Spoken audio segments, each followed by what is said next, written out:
Hello students, இப்போ வந்து constraints பார்க்க போகிறோம். Constraintsனா என்னது? ஒரு set of rules assigned for a particular column. Particular columnக்காக மட்டும்தான் இந்த constraintsன்னு யூஸ் பண்ண போகிறோம்.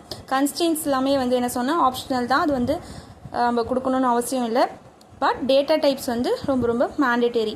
நெக்ஸ்ட் வந்து constraints we have 5 types of constraints: unique, not null, check and primary key, foreign key.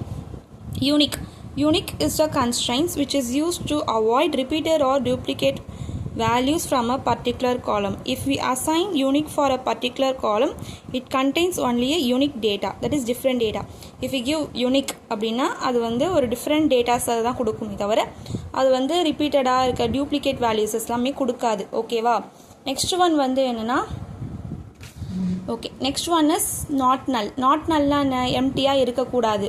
அந்த மாதிரி இருந்துச்சுன்னா அது வந்து பர்டிகுலர் காலம்லேருந்து அவாய்ட் பண்ணும். அதுதான் வந்து நாட் நல் கன்ஸ்ட்ரெயின்ஸு. அதே மாதிரி இப்போ நாட் நல் கொடுத்தோன்னா அது வந்து மேண்டேட்டரி காலமாக வந்து வந்துடும்.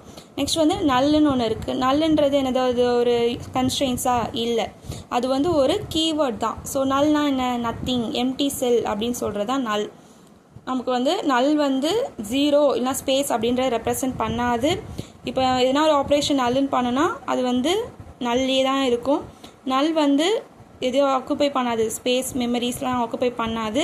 அதே மாதிரி நம்மளால் ஈக்குவேட் பண்ண முடியாது நல்ல. ஓகேவா? நெக்ஸ்ட் வந்து செக் அப்படின்னா என்னென்னா அது வந்து ஒரு கன்ஸ்ட்ரெயின்ஸ் தான். Okay, it's a type of constraints. அது என்ன பண்ணோம்? அது வந்து எக்ஸ்ட்ரா வேலிடேஷனுக்காக யூஸ் பண்ணுற ஒரு கண்டிஷன். இப்போ ஒரு கண்டிஷன் கரெக்டாக இருக்குது அப்படின்னா செக் பண்ணிவிட்டு அதை வந்து அக்செப்ட் பண்ணிக்கும். அப்படி இல்லை அப்படின்னா அது வந்து ரிஜெக்ட் பண்ணும். நெக்ஸ்ட்டு ப்ரைமரி கீயும் வந்து ஒரு கன்ஸ்ட்ரெயின்ஸ் தான். அது வந்து identify a particular record uniquely from a table. So at least ஒரு ப்ரைமரி கீ வந்து ஒரு டேபிளில் இருக்கணும். ப்ரைமரி கீ வந்து ரிப்பீட்டடாக இருக்கக்கூடாது, அது டிஃப்ரெண்ட்டாக தான் இருக்கணும். அதே மாதிரி ப்ரைமரி கீ வந்து நல் வேல்யூஸ், எம்டி வேல்யூஸ்லாம் அக்செப்ட் பண்ணாது. ப்ரைமரி கீ வந்து என்ன? It's a combination of unique and not null constraints. Primary key வந்து என்னன்னு சொல்லுவாங்கன்னா ஆட்ரிபியூட்ஸ்னு சொல்லுவாங்க. ஓகே, அண்ட் நெக்ஸ்ட் வந்து ப்ரைமரி கீ வந்து மேண்டேட்டரி இல்லை. ஏன் அப்படின்னா அது ஒரு கன்ஸ்ட்ரெயின்ஸ் தான். பிகாஸ் எல்லாமே ஒரு டேபிளுக்கு ஒரு ப்ரைமரி கீயே நமக்கு போதுமானதாக இருக்கும். நெக்ஸ்ட்டு ஃபாரின் கீனா என்னது? அது ஒரு கன்ஸ்ட்ரெயின்ஸ். ஓகேவா? இப்போ ரெண்டு டேபிளில் இருக்க ரிலேஷன்ஷிப் கனெக்ஷன் இருக்கணும் அப்படின்னா நம்ம ஃபாரின் கீ யூஸ் பண்ணுவோம். ஃபாரின் கீ வந்து நம்ம ஒரு டேபிளில் எவ்வளோ ஃபாரின் கீஸ் வேணாலும் இருக்கலாம். ஃபாரின் கீ வந்து நமக்கு என்ன?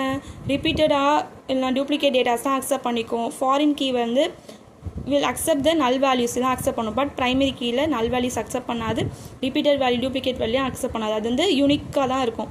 அது வந்து ப்ரைமரி கீ. ஓகே, ஃபாரின் கீயில் வந்து இது வேறு என்ன சொல்லுவாங்க அப்படின்னா ரெஃபரன்ஷியல் இன்டிகிரிட்டி கன்ஸ்ட்ரெயின்ஸ்னு சொல்லுவாங்க. ஃபாரின் கீ வந்து பார்த்தீங்கன்னா ஷுட் பி ப்ரைமரி கீ.